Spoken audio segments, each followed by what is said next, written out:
بسم اللہ الرحمن الرحیم۔ علم کی جستجو جس رنگ میں بھی کی جائے عبادت ہی کی ایک شکل ہے۔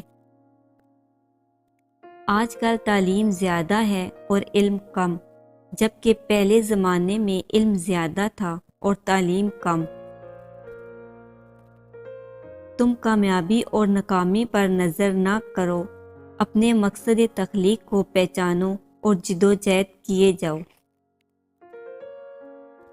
ہر وہ چیز جس کے پاس زندگی ہے مر جاتی ہے اگر اسے غیر سازگار ماحول میں رہنا پڑے۔ مصیبت ایک عطیہ خداوندی ہے تاکہ انسان اپنی زندگی کا مشاہدہ کرے۔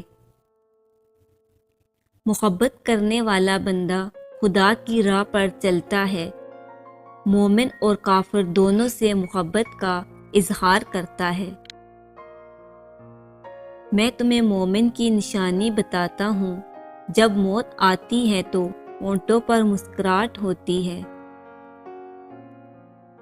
قطرہ سمندر میں مل کر فنا ہو جاتا ہے اور میں قطرہ رہبر سمندر بننا چاہتا ہوں۔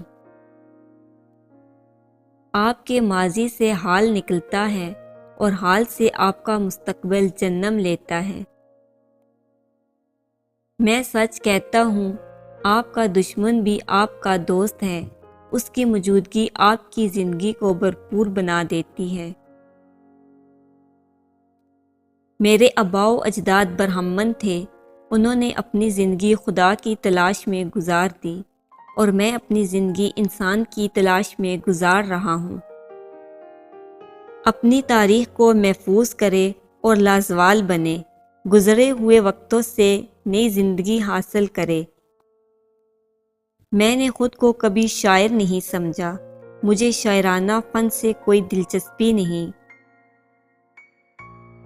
تو نے مجھے اس ملک میں کیوں پیدا کیا جس کا رہنے والا غلام بن کر راضی ہے؟ اگر شاعری کا مقصد انسان بنانا ہے تو شاعری وارث نبوت ہے۔ مصیبت کی طرح گمراہی بھی تنہا نہیں آتی۔ پودے اور معدنیات تقدیر کے پابند ہے، وفادار صرف حکم الہی کا پابند ہے۔ تقدیر جاہلوں کی قید اور زنجیر ہے، اس تقدیر کو نیل کے پانی کی طرح سمجھو، وفا کے آگے پانی، کفن سے پہلے خون۔ انسان کی روح کی اصل کیفیت غم ہے، خوشی تو ایک عارضی شے ہے۔ میں کسی پارٹی کی قیادت نہیں کرتا، میں کسی لیڈر کی پیروی نہیں کرتا۔